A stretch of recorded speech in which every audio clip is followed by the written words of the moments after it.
स्वागत। आज हम भारत के सुप्रीम कोर्ट के एक बहुत ही लैंडमार्क फैसले पर बात करने वाले हैं जी। मैकडॉवेल एंड कंपनी लिमिटेड बनाम वाणिज्यिक कर अधिकारी। ये 17 अप्रैल 1985 का जजमेंट है।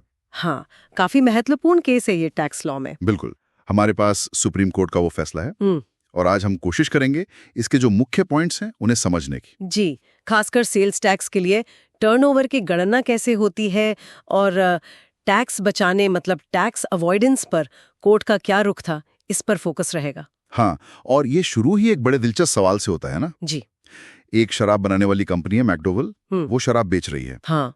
लेकिन जो खरीदार है वो एक्साइज ड्यूटी मतलब उत्पाद शुल्क सीधे सरकार को दे रहा है। हाँ, सीधे ट्रेजरी में।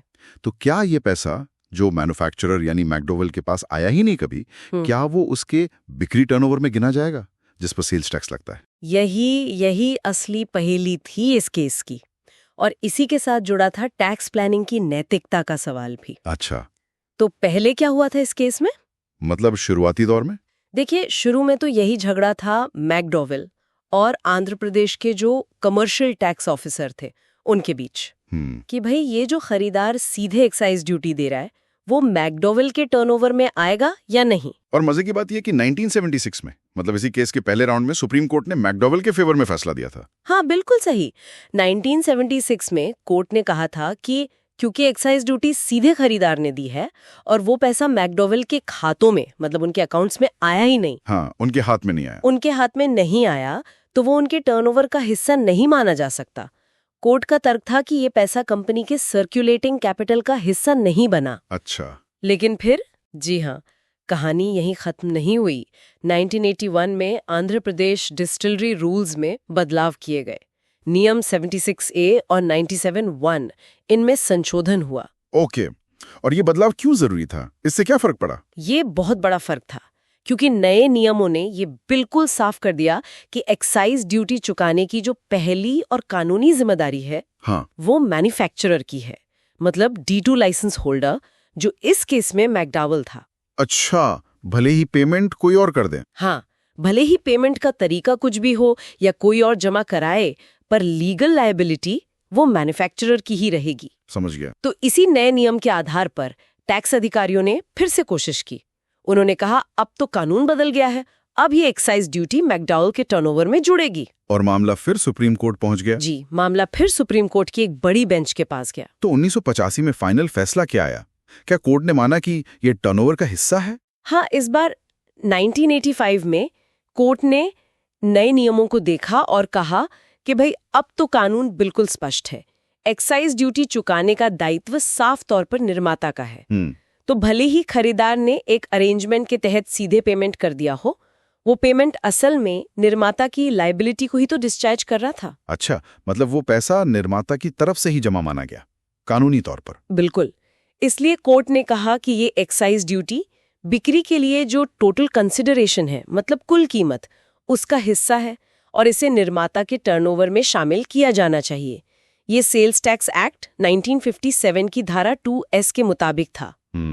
कोर्ट ने ये भी जोड़ा कि सामान्य बिजनेस प्रैक्टिस में भी एक्साइज ड्यूटी बिल में दिखनी चाहिए, चाहे वो कीमत में शामिल हो या अलग से लिखी हो। समझ गया। तो ये टर्नओवर वाला पॉइंट तो क्लियर हुआ, लेकिन मुझे याद है इस केस में कोर्ट ने टैक्स बचाने के तरीकों पर भी कुछ खड़ा कहा था। हाँ, यहीं पर ये केस और भी ज्यादा दिलचस्प हो जाता है।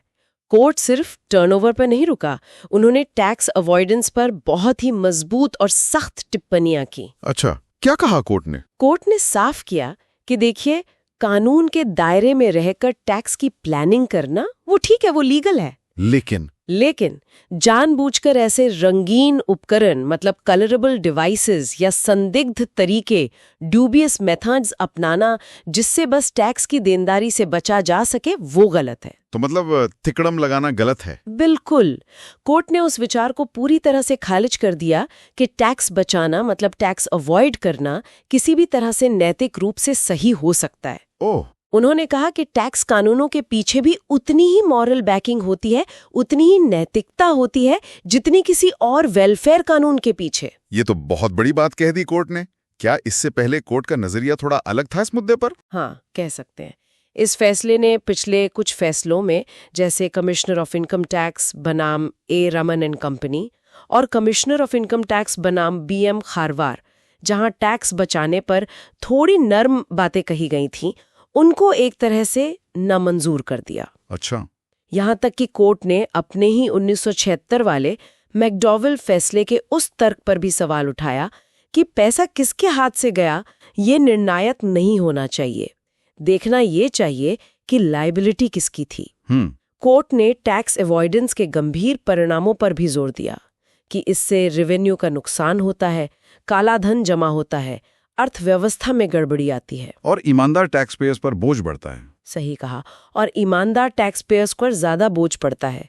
कोर्ट ने ये भी कहा कि हम हर बार विधायिका मतलब पार्लियामेंट से ये उम्मीद नहीं कर सकते कि वो हर टैक्स बचाने वाली तरकीब को रोकने के लिए कानून बनाए। हाँ, ये तो मुश्किल है। बिल्कुल। कोर्ट ने कहा कि अदालतों का ये कर्तव्य है कि वो ऐसे जो दिखावटी तरीके हैं उनकी असलियत को पहचाने और उन्हें मंजूरी देने से इनकार करें, मतलब लेन देन के सब्सटेंस को देखें, सिर्फ फॉर्म को नहीं। तो इस सब का निचोड़ क्या है? मतलब ये फैसला इतना महत्वपूर्ण क्यों माना जाता है? देखिए, ये फैसला भारत में टैक्स कानून के लिए एक टर्निंग पॉइंट था, एक मील का पत्थर। हाँ। इसने न सिर्फ वो एक्साइज ड्यूटी और टर्नओवर वाला मुद्दा सुलझाया, हाँ। बल्कि टैक्स बचाने को लेकर जो जुडिशियल अप्रोच थी, जो अदालतों का नजरिया था, उसको बहुत सख्त बना दिया। तो मुख्य बात यह है कि चालाकी भरी स्कीमें बनाकर टैक्स की जिम्मेदारी से बचना वो कोर्ट की नजर में ठीक नहीं है। बिल्कुल नहीं। भले ही वो स्कीम तकनीकी रूप से शायद अवैध न दिखे, लेकिन अगर उसका असली इरादा, असली मकसद सिर्फ टैक्स से बचना है, तो अदालतें उसे सही नहीं मानेंगी। अदालतों को अधिकार है कि वो पर्दे के पीछे देखें कि असल में हो क्या रहा है। ये वाकई एक बहुत अहम बात है समझने के लिए। यहाँ एक सवाल मेरे मन में आ रहा है। जी, आज की जो इतनी कॉम्प्लेक्स इकोनॉमी है, जहां फाइनेंशियल स्ट्रक्चर, लेन देन के तरीके इतने उलझे हुए हैं, वहां वैध टैक्स प्लानिंग और अस्वीकार्य टैक्स अवॉइडेंस, इनके बीच की वो पतली सी लाइन खींचना वो कितना चुनौतीपूर्ण होता होगा। हाँ, ये आज भी एक बहुत बड़ा चैलेंज है।